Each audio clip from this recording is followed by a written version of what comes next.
Hello बच्चों, आइए देखते हैं आपका अगला सवाल। अभी इसके पहले वीडियो आपने जो सवाल पढ़ा वो था हमारा रूट 5 का। और यहाँ पर आपको दिया गया है, सिद्ध कीजिए कि 3 धन 2 रूट 5 एक अपरिमेय संख्या है। ठीक है, या बोले सवाल कि ये परिमेय संख्या नहीं है या फिर अपरिमेय संख्या। दो टाइप के इस तरह के सवाल, और उम्मीद है कि इस बार की बोर्ड एग्जाम में भी इस प्रकार का एक सवाल जरूर आएगा आपका। तो यह सवाल बिल्कुल ही नहीं छोड़ना है। और उसके बाद में तो इसको समझते करना कैसे। अभी पिछले सवाल में समझा कि इसको मान करके परिमेय संख्या के रूप में लिख करके आसानी से हल कर लेते। बिल्कुल सेम सवाल वैसे ही हल होगा, बस थोड़ा सा इसमें चेंज आ जाएगा और बाकी इसमें कुछ नहीं होगा। ठीक है, अब देखते हैं, यहां पर मान लेते हैं। तो माना माना यहां पर कह रहा है कि अपरिमेय संख्या है, लेकिन अब इसको मानेंगे कि ये परिमेय संख्या है। इसको मान लेंगे, इसको बना लेंगे झूठ मूठ का कि ये परिमेय संख्या है। ठीक है, तो 3 धन 2 रूट 5 एक परिमेय संख्या है। ये भी खुश, हम भी खुश हो गई। एक परिमेय संख्या है, परिमेय संख्या है। ठीक है, मान लिया, बन गई परिमेय संख्या, खत्म। अब क्या करेंगे आगे, इसको मान तो लिया, तो परिमेय संख्या होती क्या हमारी, जिनको हम ए बटे बी पी बटे क्यू के रूप में लिखा जा सके, जहां पर बी हमारा 0 के बराबर नहीं होना चाहिए। आई बात समझ में कि जो अगर परिमेय संख्या कोई भी लिखी हमने ए बटे बी के रूप में, और वहां पर अगर बी हमारा 0 के बराबर हो गया, तो मान लो परिमेय संख्या हमारी फिर नहीं होगी। ठीक है, इस चीज को छोटी छोटी चीज है, बिल्कुल इसको ध्यान रखना। ठीक है, अब आगे देखते हैं, तो इसको भी हम यहां से हटाते हैं। हमारा है, तो इसको मान लेंगे, तो यहाँ पर हो जाए 3 धन 2 रूट 5, इसको बराबर कर ले ए बटे बी के रूप में, कि ये परिमेय संख्या ए बटे बी रूप में है। जितना मान हमारा ए बटे बी का है, उतना ही मान हमारा 3 धन 2 रूट 5 का है, क्योंकि दोनों बराबर है। अब देखते इसको करेंगे कैसे। तो यहाँ पर देख रहे हैं हमारा 3 है, 3 से हमारा खास कोई लेना देना नहीं है, इसलिए इसको हम दूसरी तरफ भेज देंगे। ए बटे बी कह रहे हमको ये दे दो, उधर काम नहीं कोई, तो हमको ये दे दो। तो यहाँ पर आ गया आपका ए बटे बी माइनस 3, हमने कहा जाओ इसको उस तरफ ट्रांसफर कर दिए। ठीक, अब इधर हमारा क्या बचा, तो इधर हमारा बचा 2 रूट 5। अब इसको आगे हल कर लेते हैं भाई, सबको भिन्न वाला जोड़ घटाना आता होगा, जिसको नहीं आता देख लो इधर, बात खत्म। आगे समझ में कैसे हुआ। अरे यार वही पुराना सिस्टम है, इसको लासा लो बटे ई है माइनस 3/1 करो, लासा लो, बात वही, सीधा गुणा करके खत्म करो इसको। ठीक है, इससे कैलकुलेशन आपकी तेज होगी और बोर्ड एग्जाम में आपका समय बिल्कुल कम रहता है, और वहां पे आपको जल्दी कैलकुलेशन सही से करनी रहती है। ठीक है, तो आपका आएगा कितना, ए माइनस 3/3 बी आ गया, इतना हो गया। अब क्या करेंगे, अब यहां पर करेंगे कि जो हमारा ये 2 रूट 5 है, इसमें से जो 2 है, इसको भी इधर भेज दो, इसको भी इधर भेज दो, तो इधर हमारा क्या बचेगा, रूट 5। रूट 5 2 का इधर इधर क्या है गुणे में, इधर आ जाएगा बटे में, तो ऊपर क्या बचेगा, ए माइनस 3 बी बटे 2 हो गया। आई बात में हो गया इतना।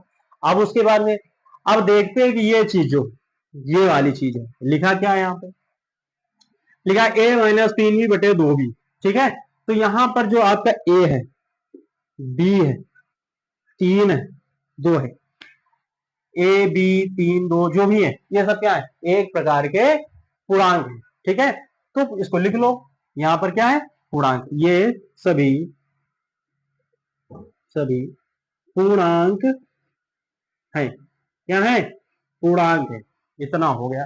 तो जब ये हमारे पूर्णांक है, तो इनसे बनने वाली संख्या भी पूर्णांक होगी, तो इसको हम क्या करें कि मान लेते हैं, इसलिए इसलिए एक निशान ये होता है, लिख लो चाहे निशान बना लो, इसलिए हो जाएगा।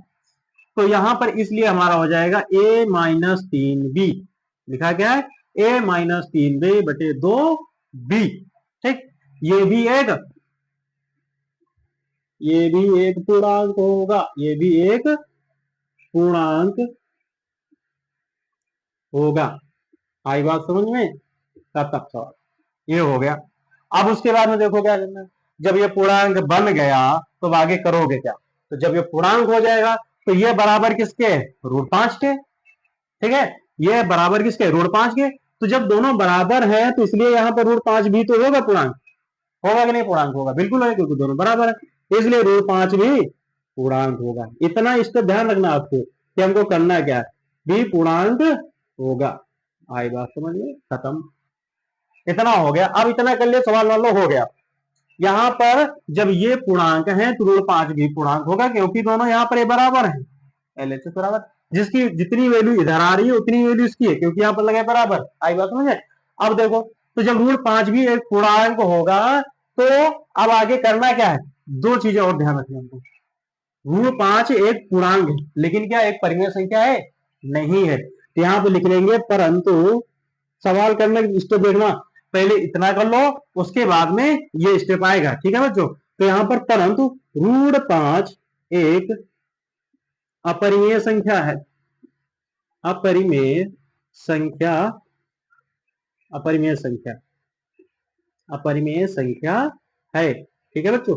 अब देखो इसमें क्या है, अभी पिछले सवाल हमने सिद्ध किया था ऋण 5 एक परिमेय संख्या नहीं है या अपरिमेय संख्या है, तो यहाँ पर आपको ऋण 5 एक अपरिमेय संख्या हो गया। अब देखो, जब ये अपरिमेय संख्या है तो हमारा फिर ये, इसलिए इसलिए 3 धन 2 ऋण 5 ये भी हमारी भी एक अपरिमेय संख्या होगी। अपरिमेय संख्या होगी। सीधी बात समझने वाली है, किसके साथ ऋण 5 जुड़ा है, अगर इसको जोड़ेंगे तो भी ये हमारा परिमेय संख्या ही आएगी। यही आपका इतना सवाल होगा। ठीक है बच्चों? तो बिल्कुल समझ लेना सही से, सबसे पहले मान लेना हमको कि ये परिमेय संख्या है। इसको भी खुश कर दो, तुम भी खुश हो जाओ। अपरिमेय तुमको उदास नहीं होने बात, ये भी परिमेय हो जाएगी और ये भी अपरिमेय, खत्म करो इसको, खुश कर दिया। आगे इसको हल कर लिया और लास्ट में इसको फिर सच्चाई दिखा दी कि नहीं तो अपरिमेय थी, अपरिमेय हो, अपरिमेय ही रहोगी। ठीक है? ये सवाल आपका बिल्कुल हो गया। आई बात समझे? तो वीडियो अगर आपको पसंद आए तो लाइक कर देना, सब चैनल को सब्सक्राइब कर देना और वीडियो को शेयर कर देना। आपके अपने मित्रों को, स्कूल के दोस्त हैं, सभी को शेयर कर दीजिएगा। ठीक है बच्चों? तो ये सवाल समझे। आगे इसी प्रश्न सवाल और भी जो इंपॉर्टेंट सवाल है वो अभी नेक्स्ट वीडियो में अपलोड किए जा रहे हैं। ठीक है बच्चों?